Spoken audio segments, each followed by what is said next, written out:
All right, joining us today on Virginia Free Video Conference Interviews is the radio host who saw it all before anyone else did in Virginia, John Fredericks, who saw the Donald Trump victory before anyone else did. John, welcome. Hey, Chris, thanks for having me. You're trucking the truth, no gibberish, no jive, always on the radio talking politics in Virginia. What have you seen over the last year and a half with the evolution of the Trump, I don't want to say a phenomenon, but the Trump era in politics? Where's this going?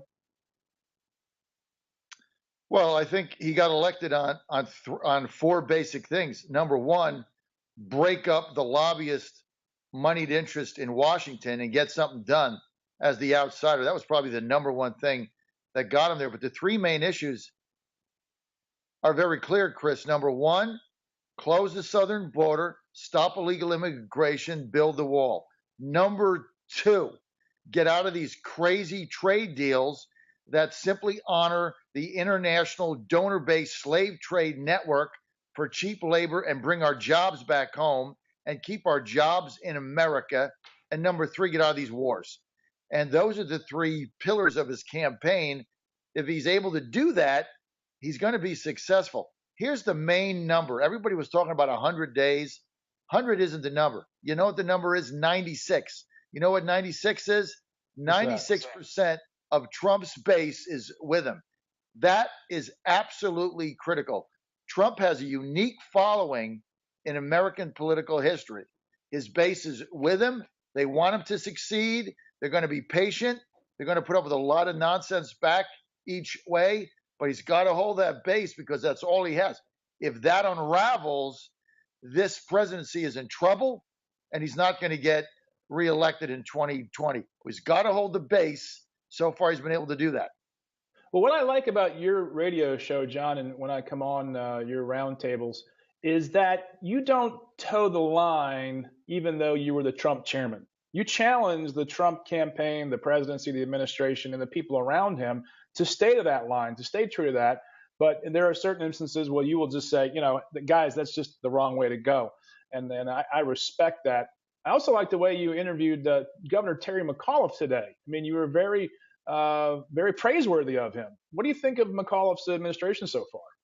I think he's been a great governor, and I'm not ashamed to say that. I'm going to say that in a most unabashed way. Look, he's gone out and worked his tail off, Chris, to bring jobs back to Virginia.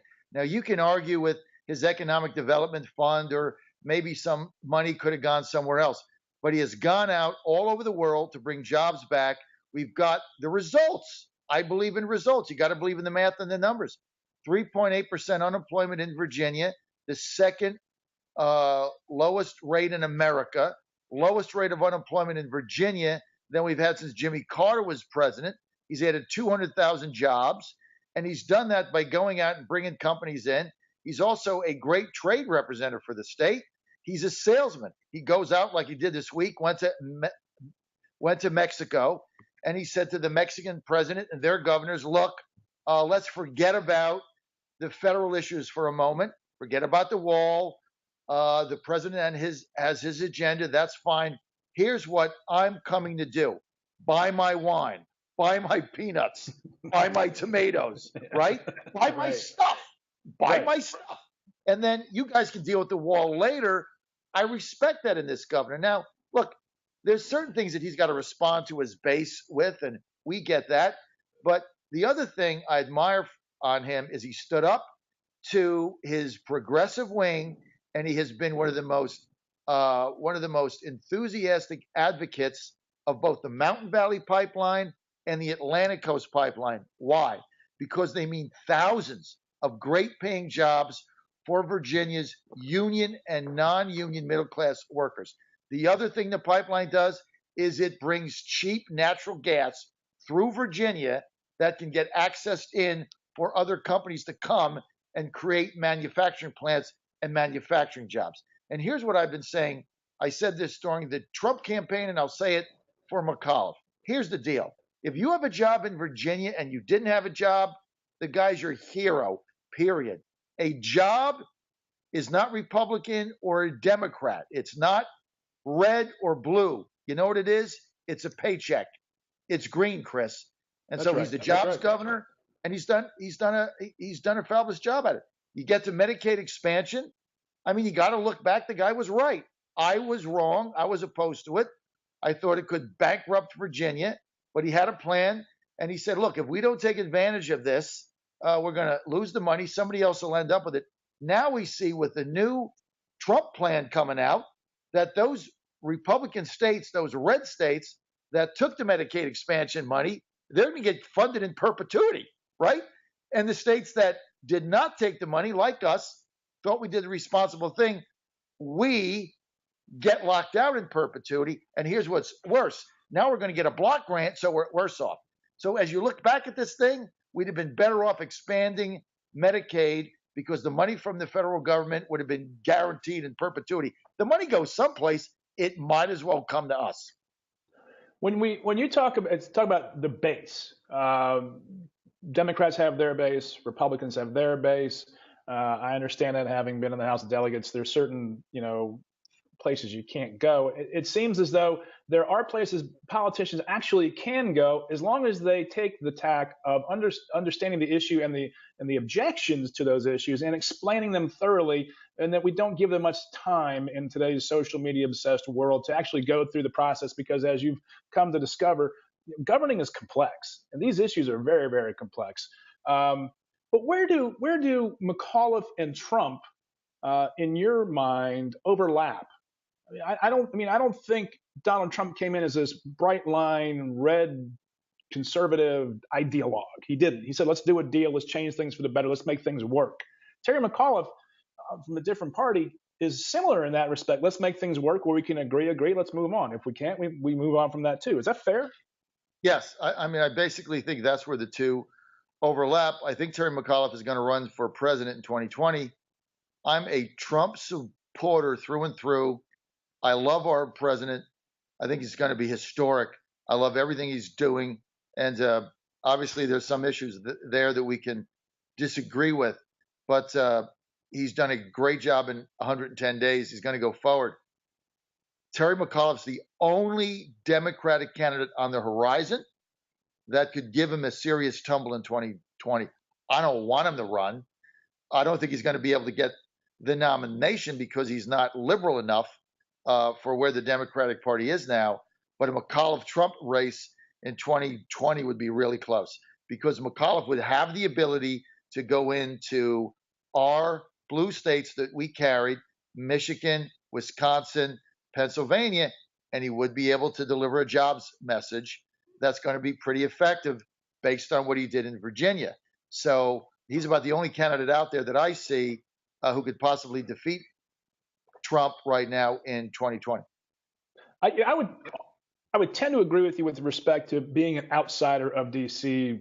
I'm going to put some air quotes on that one because Terry McAuliffe is, as we all know, was chairman of the DNC, very close to the Clintons. Not that those are necessarily bad things politically, especially getting to the nomination, but running as an outsider, that tends to be the winning formula for most presidential candidates. I mean, that's just what Americans prefer. I think the last one who won from an inside position was George H.W. Bush in '88. Otherwise, we're pretty much outsiders. You look at Jimmy Carter, you look at Bill Clinton, you look at Barack Obama, who was technically a senator, but really an outsider because he was so new to the place. That's what people really like in the Democratic Party. And I think Terry McAuliffe still can pull that off. Don't you? Well, you heard him on my radio interview today on my show. He spent 5 minutes blasting Congress as the do-nothing, worthless Congress, nonpartisan, both sides of the aisle. So he was already framing that.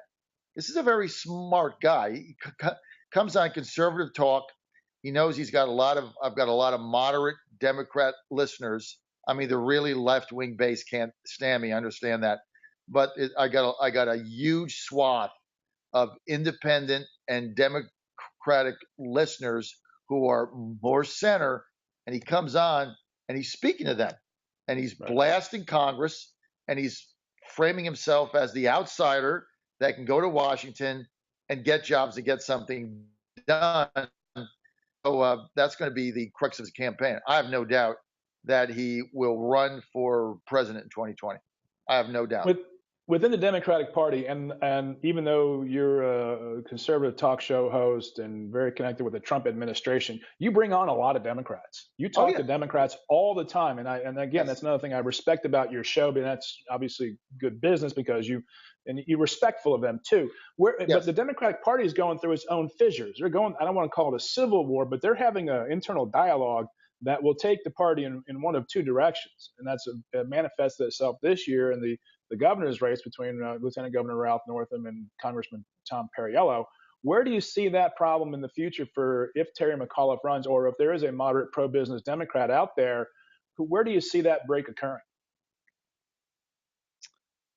Well, right now, the Democratic base has gotten very progressive and very liberal. And so here's the rub with that.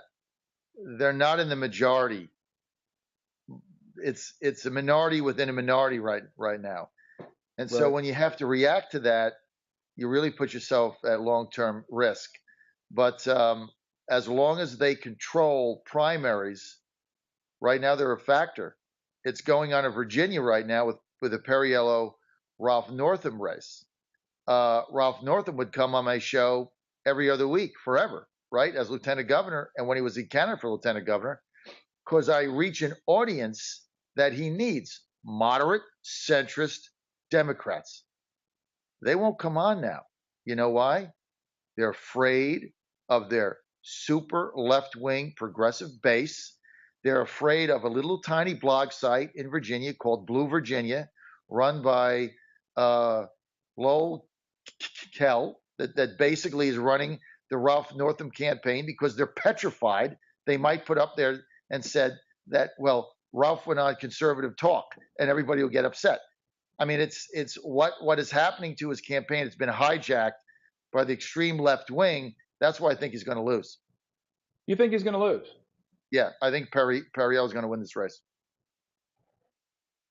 How does that line up for Ed Gillespie? Let's just play that out. If Perriello does win, how does that? I mean, presumptively, I think Ed Gillespie wins. But if that's the decision in October for Virginia voters, where do you think that goes?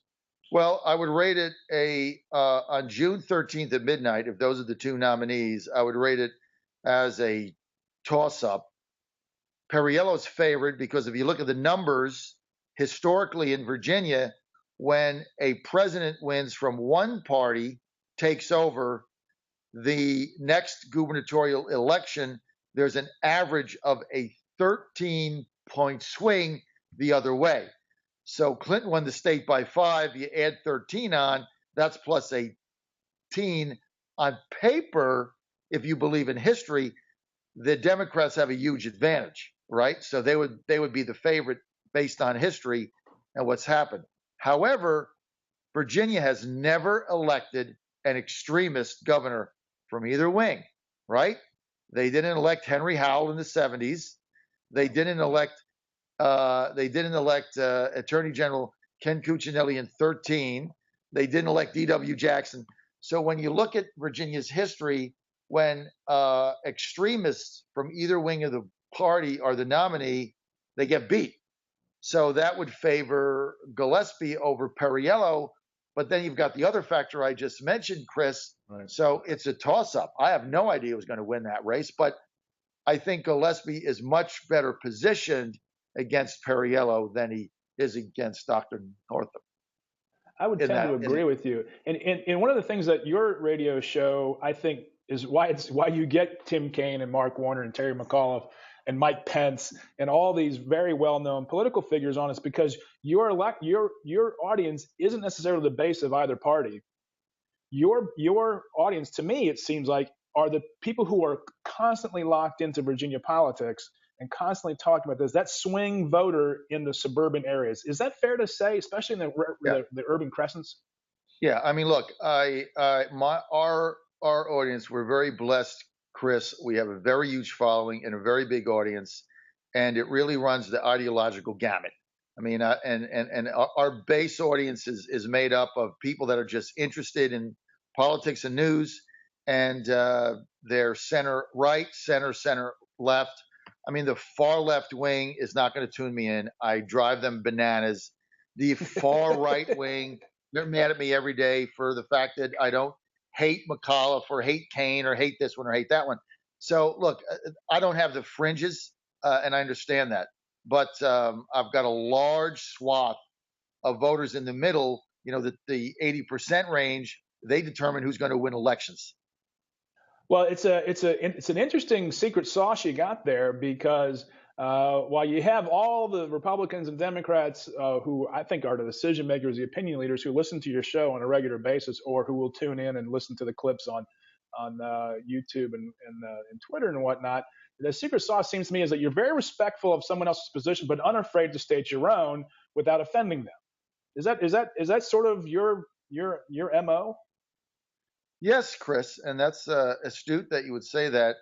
I'm old school, so I'm respectful of people in general, whether regardless of the status is. I respect my callers when they call in, regardless of what their position is either. It's just John from Chesapeake or Bob from Richmond.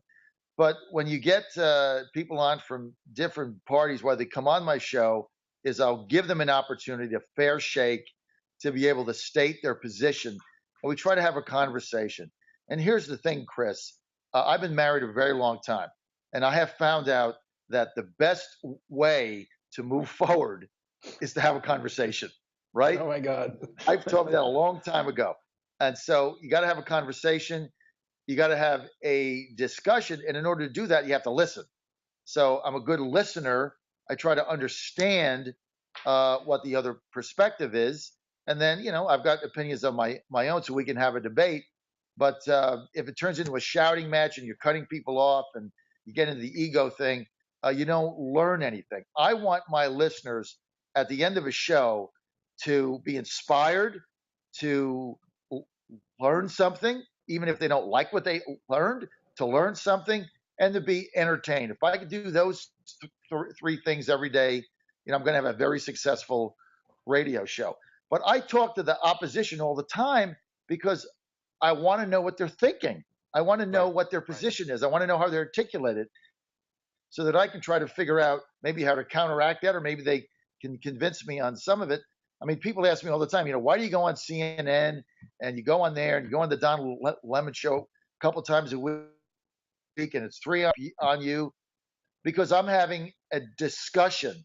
And so they can make fun of me, dialogue with the American people and with them. Thing done is by having a conversation, right? That's right, and that's one of the reasons I enjoy listening to your show and coming on your show. And we've had a couple times when we've had what you call great radio, when things get really dusted up. We had a dust up between Senator Dick Black and Boyd Marcus, if you remember. We were talking about Syria. That's fun. Oh, it was there was some spittle flying that day. It was fun, but that's not the dominant theme in your radio show, and I think that's why people listen and generally want to come on, because they can have that respectful dialogue and have a chance to have their voices heard in that conversation. So I congratulate you on that. You just have to agree. What I try to do, Chris, with anybody that comes on, is start by finding common ground. And if you can start there, then you can move on. Like, I'll give you an example. During the 2016 campaign, I had Bernie Sanders on my show 3 times, right? Really? Now, I didn't know that. Yeah, we don't agree on a lot of things, okay? But there's a couple things we do agree on. Glass-Steagall, bringing it back, breaking up the big banks, getting rid of TPP, renegotiating NAFTA. So you start there. You start with things where you can find some common ground, and also too many people in prison, things of that nature. 3 strikes, you're out. You start there. You get a conversation going, and then you can go into your debating various issues. But I always try to find where's the common ground. And I think that's what I've sensed from you in our time together on your show is that there is because people get upset when they hear the rhetoric at the national level, like the bill that passed yesterday on healthcare. We all know that that's not going to come out of the Senate in that Right. form or even at all. It might even get voted in committee. I mean, there's just a reality that those of us who are in the political world all the time recognize that we're not going to pull out of NAFTA completely. He's just going to try to make it better. We're not going to do X, Y, and Z, whatever the issue du jour is. It's like, wait a second here. There are numerous factors that have to go into this conversation. And if you're a part of the conversation, you can have more of an impact on the actual outcome than being one of the bomb throwers who have the talking points who go on the talking head shows and just speak their talking points. Yeah, I mean, look, we all get that, and that gets tiresome. I mean, that's a lot of people ask. I tell a lot of people I don't watch Fox News, and they're like, "What do you mean you don't watch Fox News?" No, I watch CNN. Why? I don't find Fox News interesting because they download the talking points of the White House or the RNC and they spout them off for 15 hours a day. So when I turn them on, I don't care who's on. I've already seen them over my email. I don't find it interesting. I watch CNN, even though I don't agree with them. They're coming from a different perspective, so I find it interesting and entertaining. And so I'm always looking for the other person's perspective so I can get a better feel for how they think. And you get a lot of people today caught up in the rhetoric, and it's just basically what are the talking points of the day. And I just don't find that to be particularly interesting or inspiring or anything else. And I don't go by it.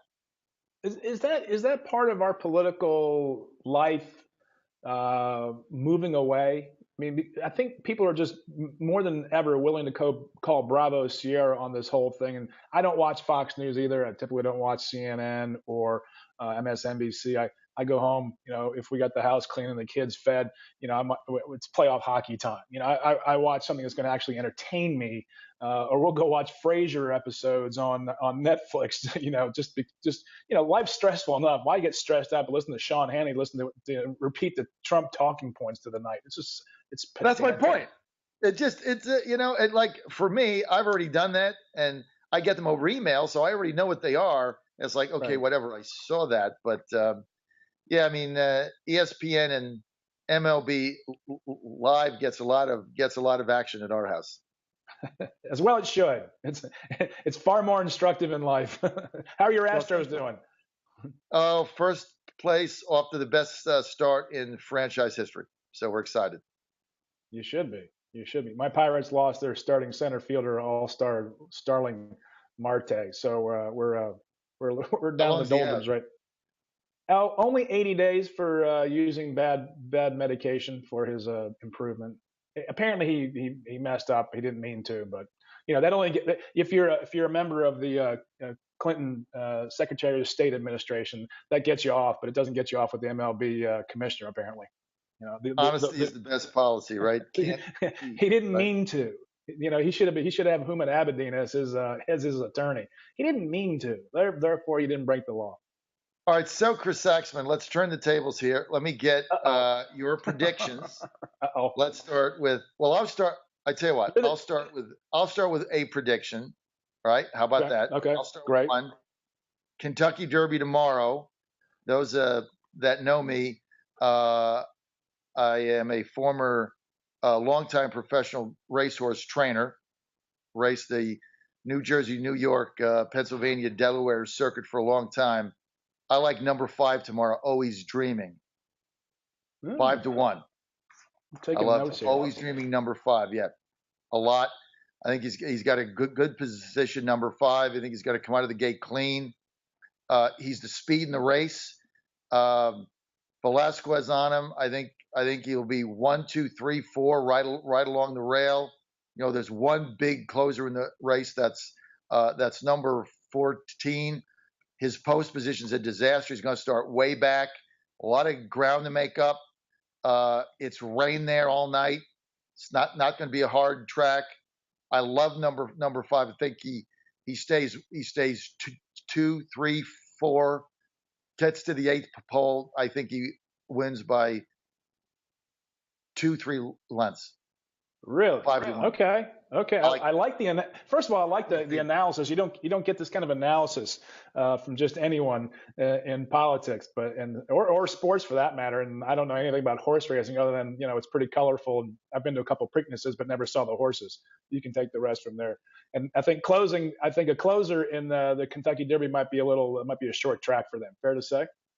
Yes, I mean, if when you get to the Belmont, obviously they've got the longest stretch. The Preakness a little bit longer, but um, unless there's a speed battle between a couple of the top contenders going into the half mile, it's very tough to come from 15 back in the Derby. Now, he's got a shot to get maybe third, getting the money, but it's really tough to come that far back, especially when if the closer had the 3 or 4 post and Always Dreaming had maybe 15, it's a little bit different. Then he's got to shuffle his way back.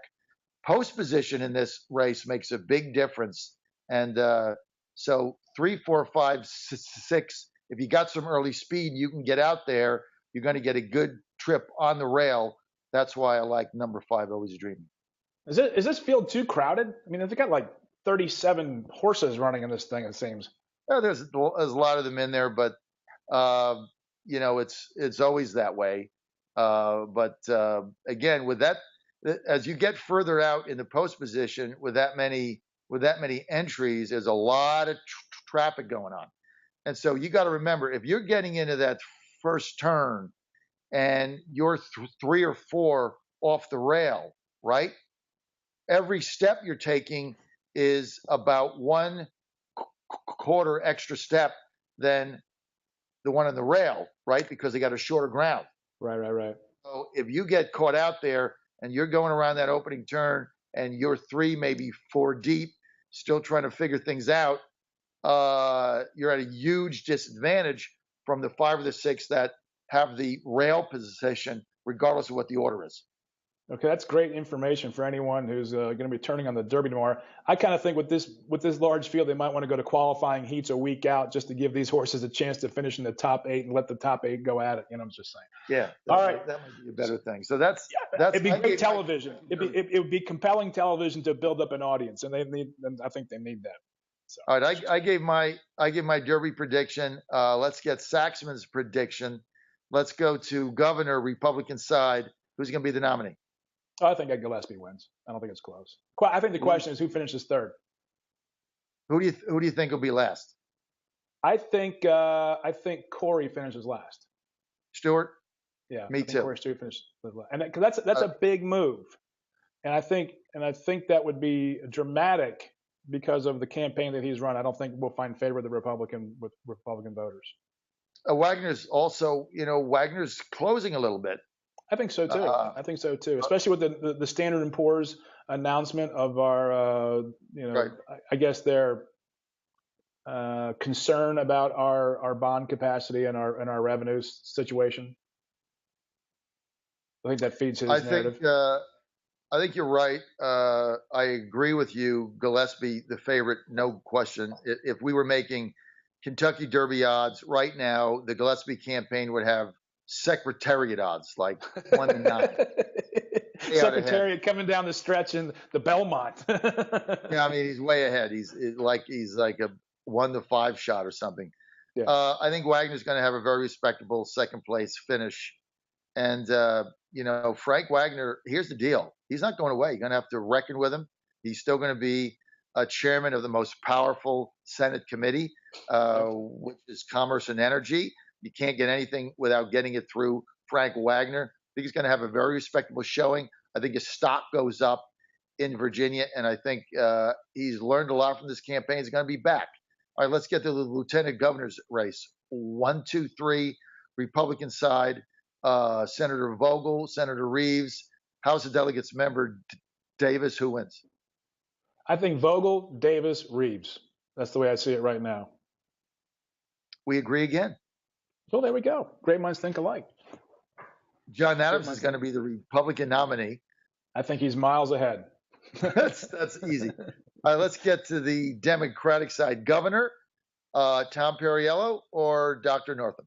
I think Dr. Northam wins. I think Perriello.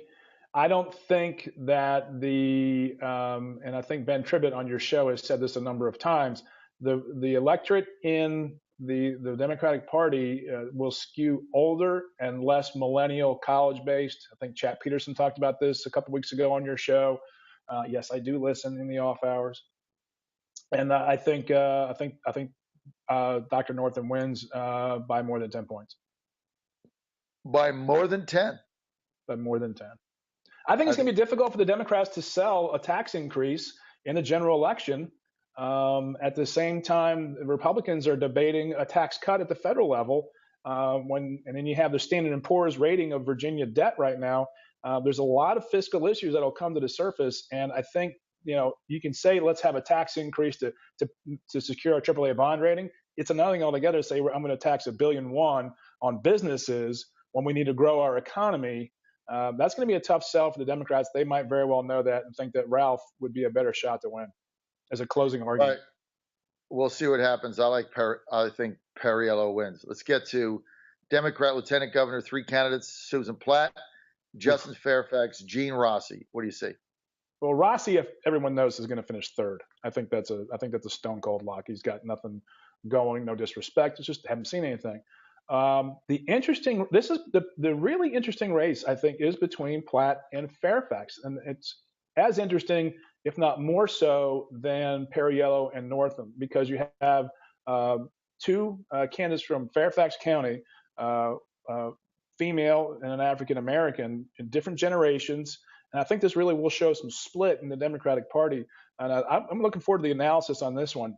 I think it's a toss-up. I think it's a late game breaker. I think if Joe Biden comes out for his former chief of staff, Susan Platt, that could help.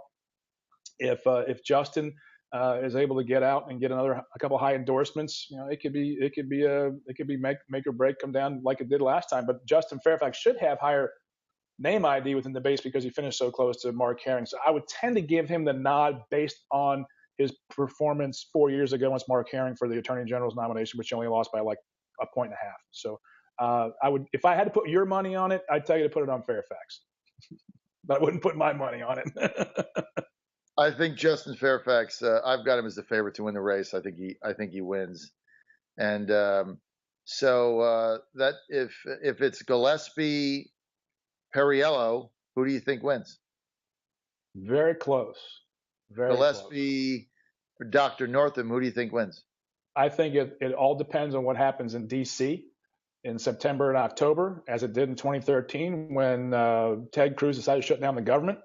That hurt Ken Cuccinelli, who didn't lose by much to Terry McAuliffe.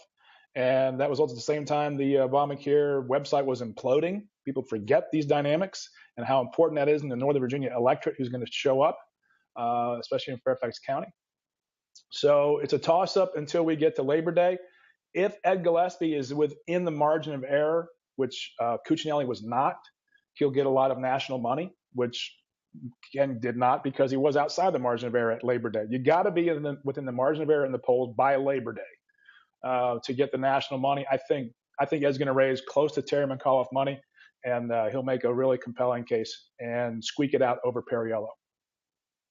All right. NHL Stanley Cup. Who wins? I am a Penguins fan, and they are hot right now. They are 7-2 against the 2 best regular season teams, Columbus Blue Jackets and the Washington Capitals. 7-2 in the playoffs. That is outstanding with Crosby gone for the last 2 games. They're tough. If Crosby comes back, which I'm not expecting, I am not expecting Sidney Crosby to come back with his concussions. Gosh, I love Edmonton in the West.